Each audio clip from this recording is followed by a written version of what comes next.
You said something interesting about having your demands met. There's a movement going on in certain sections of the Black community where it's they want to hold our vote hostage this election in regards to see LeClerc in regards to tangible things, tangible items, mainly reparations. If we don't get what we want, if you don't cut that check, we're holding our vote hostage. I can see by the looks on your faces that you two are in favor of this movement. And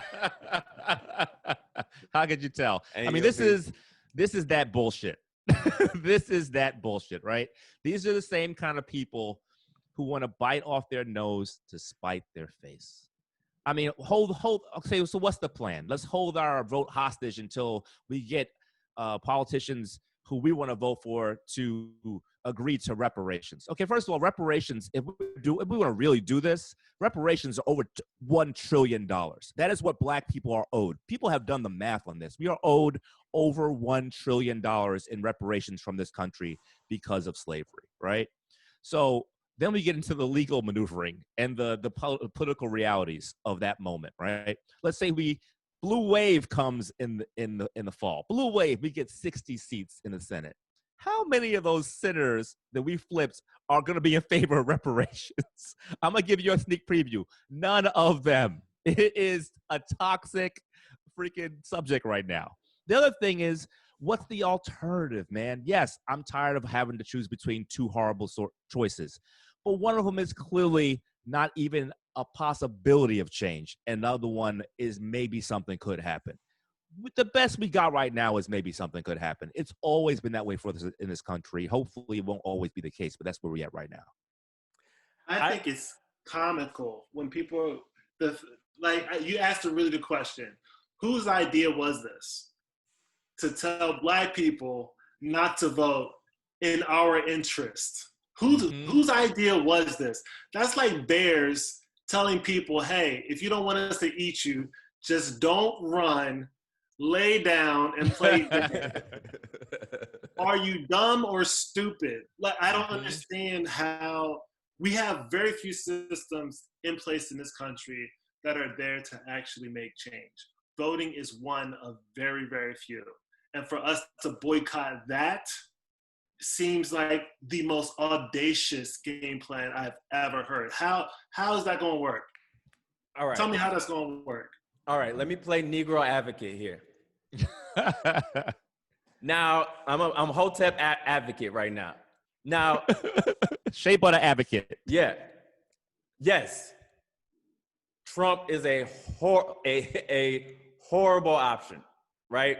And for this election in particular, it seems asinine to do anything that will help him stay in office another 4 years. But let's take it in the general spectrum of an election or whatever.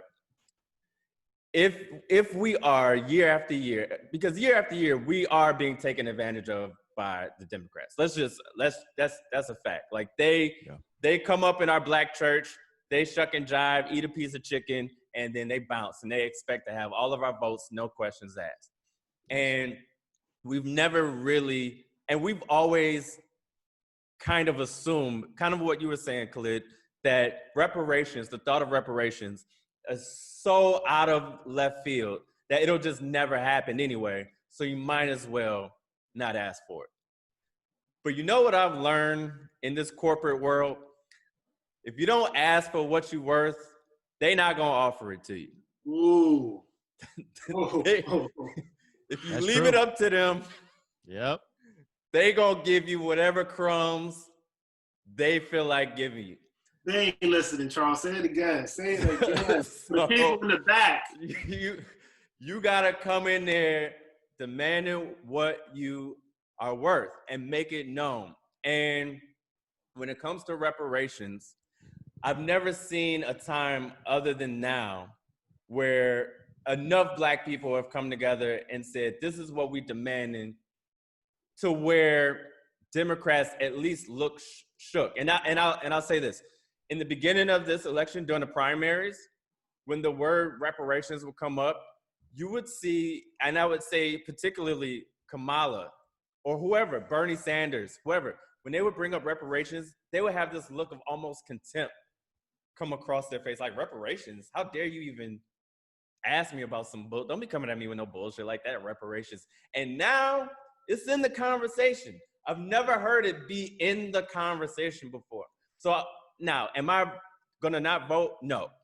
But making that threat, I'm seeing a shift in the conversation, and it I don't know, man. It makes an argument for at least putting that thought out there, or putting that threat out there, or at least demanding something for a change. I mean, make no mistake, Black people, the ancestors of slaves, are owed reparations, right? 100%. We have given reparations to so many people, by the way. Black people in this country are some of the only groups that have been oppressed that have not gotten reparations, right? We gave it to Native Americans to a certain degree. Obviously, after the Holocaust, there were lots of reparations paid to Jewish folks whose ancestors were killed. So there are cases for this taking place. The problem with the reality of it right now is, I don't know if y'all notice, we seem to be on the brink of some kind of like civil war / civil unrest over the issues of race. I mean, you got these kids driving across state lines to protect property when we know what that means. These people are driving across state lines with AR-15s to protect their white interests and their racist cause. They're going to do that regardless. They're going to do it regardless. But at the same time, they got most of the guns. We got a civil war brewing. You know what's a surefire bet to cause a civil war? Reparations getting passed. And we get that passed, we need to have more guns than the folks who don't want to pay reparations, because they ain't paying the reparations if they got guns. Strap up. We have to start the black NRA.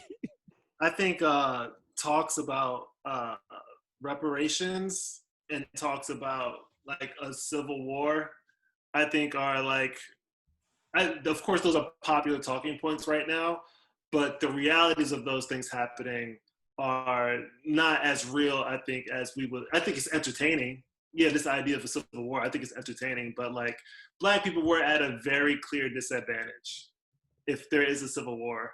Because we are, when it comes to Black men, we're like 6% of the population. And also, we don't have many legal registered guns. So another thing is that like, what made American slavery successful is that you can look at a person and tell that they're a slave. That's also going to make a civil war work against us, because we can't look at our opponents and know for sure if they're what side of the war they're on. So let's start there. Also, I think that it would work in our favor to like completely separate from the Democratic Party altogether. I think it's been like, we've been talking about shitting on the Conservative Party and they're the worst. And then we're just as quick to be like, yeah, the Democrats suck too. I mean, like, we are so influential as Black people. We influence every pocket of pop culture. We influence music, we influence sports, we influence entertainment, movies, everything. Why can't we start to influence politics? Why can't we move that? The answer to that is simple, is numbers. For the same reasons you were talking about how we be at a disadvantage in the Civil War, the same reason we don't influence politics. There's two reasons: numbers and financial influence. We don't have the means as a community. We don't have the means to grease the politicians' palms, to make changes, to hire lobbyists, to advocate for us, and we do not have the numbers in this country. We don't need to influence it that way. And we don't have those same resources in music, but we still make it happen there. We don't have the numbers in music, but we still influence music. We don't have the numbers in all sports, but we still influence all sports. We don't have the numbers in Hollywood, but we still influence Hollywood. So this idea that we don't have the tools is ridiculous. We have the voice, we have influence, and we have the country's ear. So I do think that a movement should be started where Black people can get together and start building in Black interests. And I think that that's far more tangible and realistic than preparing for a potential civil war. I mean, we do not need to prepare for a civil war. What I was trying to say, though, is that the kind of thing that will cause a civil war, mark my words, will cause a civil war, is reparations being passed. That is a catalyst. That's the kind of thing that is a catalyst for violence in the country as we have it right now politically. However, it doesn't mean that we shouldn't want it, and it doesn't mean that people shouldn't advocate for some reparations. It just means that, like, we have to be aware that, like, this is a thing that could cause serious violence. It is what it is. Charles got his gat ready. Bro, it is what it is. If I owe you $1,000, right? I owe you $1,000, and you see me with, decked out to the nines every day. I got bad chicks on my arm. I'm buying them, Gucci bags.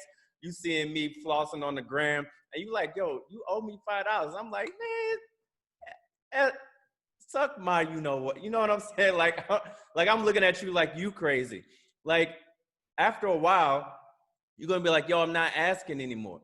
Like Pac said, we asked with the civil rights movement. We asked with all of that. Now all of them are dead and in jail. At some point, you have to stop asking, because they're gonna look at us like we goofy.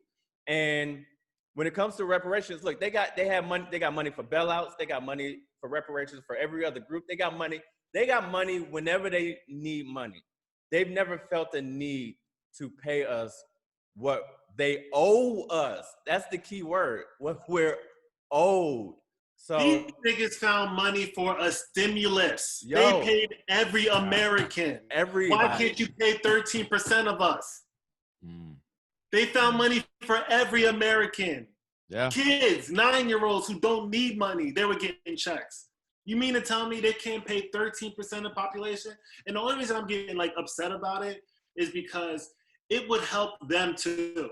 It would help them so much. You know that feeling when you owe somebody money and you see them looking at you funny and you just want to give them that money, so you be like, all right, now shut up, nigga. Go away. Here, you paid. Now we good?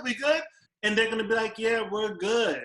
But think about how that would feel if you can settle that. If that's all it takes to settle it is some money, and you think, and they would feel like, all right, we good, we even now? Like, we're not even, but this is a start. I think that's not too much to ask. It's for a start. And a monetary start is the best start, in my opinion. Yeah. And there's other ways. You don't want to necessarily cut a check, or you don't want to cut a check for the whole thing. All right, what's good on them taxes? Next time tax season come around, you got tax breaks for everybody else, tax breaks for every African American or every descendant of slave. Like, it can be done. That's what I'm saying. It can be done. That whole tuition, you can have a tuition voucher or something. But reparations doesn't necessarily have to be a bag of money. Let's be clear. It doesn't have to be a bag of money. We'll take land. We'll take Yeezys. We will take a lot of things like we will take. So let's stop pretending that it can't be done. I think negotiations for reparations can be met. Facts.